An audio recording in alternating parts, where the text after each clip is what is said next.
আমাদের সবার কাছে নিজের জন্য ভাবার একটুও টাইম নেই, কিন্তু আমি বলছি আজ থেকে নিজের জন্য ভাবুন।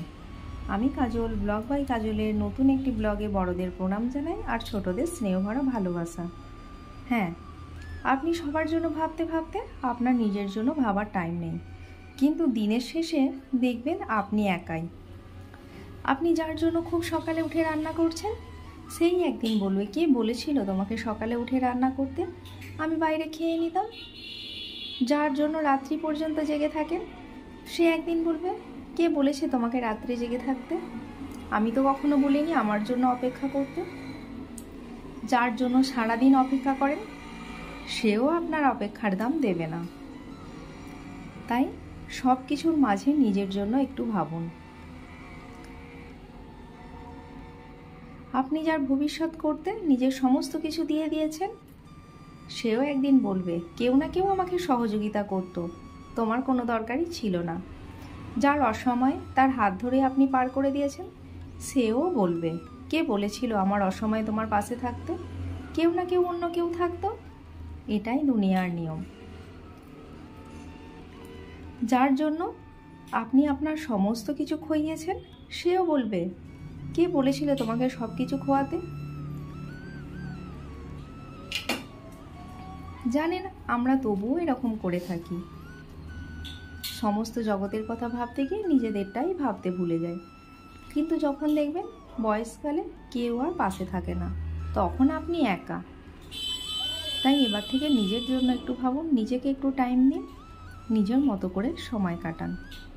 আর জানেন, গতকাল কেউ দুজন আমার চ্যানেল সাবস্ক্রাইব করেছে, ওনাদের অসংখ্য ধন্যবাদ আমার পরিবারের সদস্য হওয়ার জন্য। আর আজকে আমার বাচ্চাগুলোকে ছেড়ে দিয়ে একটু স্ন্যাক্স খেয়ে নিলাম আর চলে এলাম রান্না বান্না করতে। আপনাদের হয়তো এখন অনেকের খাওয়া দাওয়া হয়ে গেছে, কারণ এখন 8:45 মতো বাজে।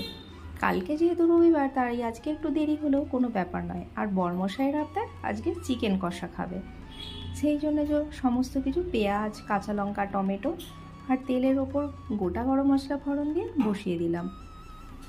আর ওইদিকে আমি তো আজকে শনিবার, এমনিতেও চিকেন খাবো না, আর আমার শরীরটা ভালোও নেই, তাই আমি সমস্ত সেদ্ধ দিয়ে ভাত খাবো। পেঁপে সেদ্ধ, আলু সেদ্ধ আর ডাল সেদ্ধ। আর সোনা একটা ছবি ড্রয়িং করছিল, আগে হয়তো আপনারা কিছুক্ষণ আগে দেখেছেন।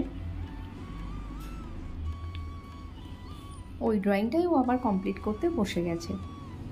আর আমি এখানে একে একে রসুন বাটা, আদা বাটা, গরম মশলা আর অল্প একটু কাশ্মীরি লঙ্কার গুঁড়ো, পরিমাণ মতো লবণ আর পরিমাণ মতো হলুদ দিয়ে আবারও চিকেনটা ভালো করে নেড়েচেড়ে ঢাকা দিয়ে দিচ্ছি।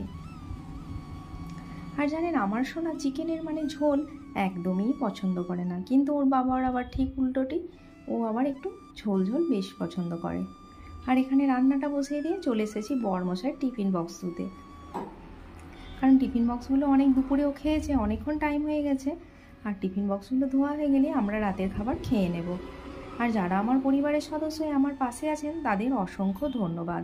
আর বড়রা যারা আমার ভিডিও দেখেন, অবশ্যই আশীর্বাদ করবেন আমি যেন এগিয়ে যেতে পারি। আর ছোটরা, তোমরা স্নেহভরা ভালোবাসাপূর্ণ লাইক দিতে ভুলো না।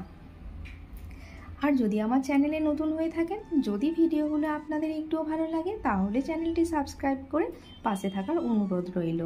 আর কথা বলতে বলতে আমার সোনা বায়না করছিল, তাই ওকে 2 টুকরো চিকেন তুলেই দিলাম।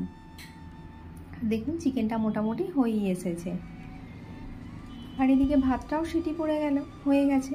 তো চলুন, বরমশাই এখনও ওয়াশরুম থেকে বেরোয়নি, তার সোনার চুলটা বেঁধেই দিই। আর আমার সোনার এখন শখ হয়েছে চুল রাখার। বাচ্চাদের শখ তো কখন কি শখ হয় বলা যায় না। আবার হয়তো একদিন বলবে, মা চুলটা কাটিয়ে দাও। এটাই হলো বাচ্চাদের শখ। আর ওর চুল বাঁচতে গিয়ে চিকেনটা ভীষণই শুকিয়ে গিয়েছিল, তাই অল্প একটু জল দিয়ে দিলাম, কারণ যেহেতু ভাত দিয়ে খাবে। তবে খুব জল দেবো না, কারণ সোনা ওই ঝোল ঝোল খেতে খুব একটা পছন্দ করে না। তো চিকেনটা আমার হয়ে এসছে, ওপর থেকে একটু ধনেপাতা দিয়ে আর নামিয়ে নেব, আর আমরা রাতের খাবার খেয়ে নেব। আপনারা তো মনে হয় সবাই এতক্ষণ খেয়ে নিয়েছেন, কারণ এখন 10:30 বাজে। তো সবাইকে শুভরাত্রি। আর আপনারা সবাই শারীরিক আর মানসিক দিক থেকে সুস্থ থাকবেন, এইটুকুই কামনা করি। আমরাও খেয়ে দিয়ে ঘুমিয়ে পড়ব। দেখা হবে আগামীকাল অন্য একটি ভিডিও নিয়ে। ততক্ষণ বাই বাই।